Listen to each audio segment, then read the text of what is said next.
தமிழ்நாடு இப்படி ஒரு முன்மாதிரி மாநிலமா இருக்குன்னா தமிழ்நாட்டுல எக்கச்சக்கமான முதல் முறை திட்டங்கள் கொண்டு வரப்பட்டிருக்கு. குறிப்பா கருணாநிதி அவர்கள் ஆட்சியில 1971 கருணாநிதி அவர்களால தமிழ்நாடு போக்குவரத்து கழகம் தொடங்கப்பட்டது. அதாவது இந்தியாவிலேயே முதல் முறையா ஒரு மாநிலத்துக்குன்னு தனியா ஒரு டிரான்ஸ்போர்ட் கார்பரேஷன். அது வரைக்கும் பிரைவேட் பஸ் சர்வீஸ் மட்டுமே இருந்த 400க்கும் மேற்பட்ட பஸ் ரூட் அரசாங்க கவனத்துக்கு கீழே வந்தது.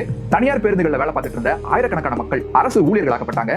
இன்னைக்கு வரைக்கும் இந்தியாவிலேயே டாப் 3 மிகப்பெரிய போக்குவரத்து நிறுவனங்கள் ஒன்னாவும் இருக்கு. அதே ஆட்சி காலத்துல 1970களில் காவல்துறை ஆணையம் முதல் முறையா உருவாக்கப்பட்டதும் தமிழ்நாட்டில் தான். இந்தியாவிலேயே முதல் முறையா 1970ல தமிழ்நாடு பாடநூல் கழகம் உருவாக்கப்பட்டது. எல்லா வகுப்பு மாணவர்களுக்கும் பாடநூல்கள் தயாரித்து வழங்கப்பட்டது. இந்தியாவிலேயே முதல் முறையா கோவையில வேளாண் பல்கலைக்கழகம், இந்தியாவிலேயே முதல் முறையா அம்பேத்கர் சட்ட பல்கலைக்கழகம், ஏசியாவிலேயே முதல் முறையா கால்நடைகள் மற்றும் விலங்கியல் பல்கலைக்கழகம், இது எல்லாமே முதல் முறையா தொடங்கப்பட்டதும் தமிழ்நாட்டில் தான். நேரடி நெல் கொள்முதல் நிலையங்கள் உருவாக்கப்பட்டதும், விவசாயிகளே தங்களோட பொருட்களை விற்கிறதுக்கு ஒவ்வொரு ஊர்லயும் உழவர் சந்தைன்னு ஒன்று முதல்ல உருவாக்கப்பட்டதும் தமிழ்நாட்டில் தான். இந்த இடத்துல ஒரு விஷயத்தை பத்தி ரொம்ப விரிவா சொல்லணும்னு நினைக்கிறேன். நம்ம தலைமுறையில இருதய கோளாறால சாகிறவங்க, கேன்சர் வந்து சாகிறவங்க, கொரோனா வந்து சாகிறவங்க, ஆக்சிடென்டால சாகிறவங்க, இந்த மாதிரி நிறைய மரணங்களை பார்த்திருப்போம். ஆனா பசி பட்டினி பஞ்சம் வந்து சாகிறவங்க யாரையும் பார்க்க முடியாது.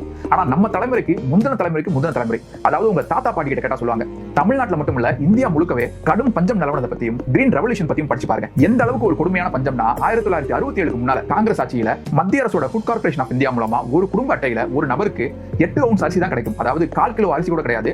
அதுவே நாளடைவுல பஞ்சத்தின் காரணமா 6 ounce குறைக்கப்பட்டது. அது மட்டும் இல்ல, மக்களை கம்மியா சாப்பிடுங்க அப்படின்னு சொல்லி அரசாங்கமே ஸ்லோகன் சொல்ற அளவுக்கு ஒரு மோசமான ஒரு நிலைமை இருந்துச்சு. திங்கட்கிழமை இரவு எதுவுமே சாப்பிடாதீங்க, வியாழக்கிழமை இரவு விரதம் இருங்க அப்படின்னு சொல்ற அளவுக்கு தான் ஒரு நிலைமை இருந்துச்சு.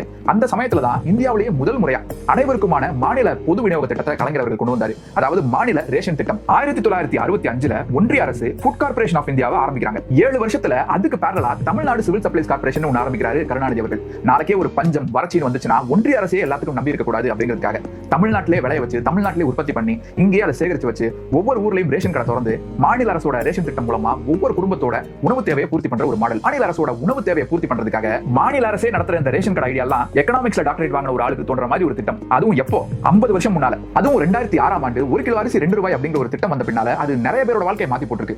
யாரோ ஒரு ஊர் பெரிய மனுஷன் வீட்டு வாசல்ல போய் நின்னு ஒரு வருட கூலியா 1 மூட்டை நெல் கொடுங்க, 2 மூட்டை நெல் கொடுங்க அப்படின்னு கேட்கிற ஒரு நிலைமை ஏற்படல. ஒரு மாநிலம் இருக்குன்னா அந்த மாநிலத்தோட எல்லா முக்கிய நகரங்களுக்கும் சாலை வசதிகளும் பேருந்து வசதிகளும் ரொம்ப முக்கியம். அது நகரம் மட்டும் இல்ல, கிராமமா இருந்தாலும் இந்த கனெக்டிவிட்டி ரொம்ப முக்கியம். அந்த வகையில தமிழ்நாடு முழுக்க கலைஞர் அவர்கள் ஆட்சியில நிறையவே போக்குவரத்து வசதிகளும் நிறைய சாலை வசதிகளும் உருவாக்கப்பட்டது. குறிப்பா சென்னைக்குள்ள போக்குவரத்து நெரிசலை குறைக்கிறதுக்காக அதிகப்படியான மேம்பாலங்கள் கட்டப்பட்டது. டைடல் பார்க், வள்ளுவர் கோட்டம், அண்ணா மேம்பாலம், அண்ணா லைப்ரரி, ஏசியாலே மிகப்பெரிய டெர்மினஸ் கோயம்பேடு பேருந்து முனையம், கத்திப்பாரா மேம்பாலம், மெட்ரோ ட்ரெயின் திட்டம், கோயம்பேடு காய்கறி மார்க்கெட்னு சென்னையோட அடையாளங்களை உருவாக்குனதுல, சென்னையோட முகத்தை மாத்தினதுல கருணாநிதி அவர்களுக்கு மிக முக்கியமான பங்கு இருக்கு. அதனாலதான் எந்த தேர்தல் வந்தாலும் இன்னைக்கு வரைக்கும் சென்னையில திமுக அவ்வளவு ஸ்ட்ராங்கா இருக்காங்க.